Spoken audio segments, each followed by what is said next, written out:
Bonjour, je m'appelle Fabienne Vanier, je suis orthophoniste en libéral à Cantleux, en Normandie, et je suis aussi trésorière de la FNO.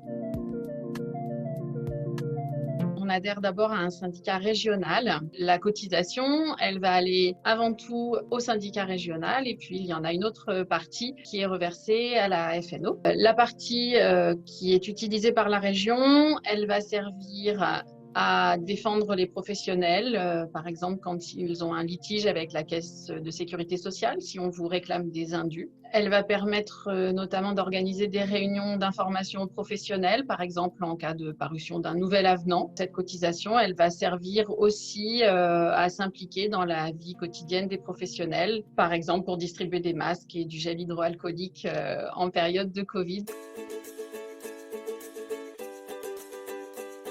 Au niveau national, votre cotisation, elle va par exemple être utilisée pour indemniser des personnes qui vont représenter les orthophonistes pour signer un nouvel accord conventionnel. Et il faut savoir que la FNO, ce ne sont pas 12 personnes qui décident de tout pour le reste de la profession. C'est surtout 80 représentants de toutes les régions qui vont se réunir, qui vont débattre et qui vont prendre des décisions en concertation et en rapport avec les opinions des professionnels sur le terrain qu'ils représentent.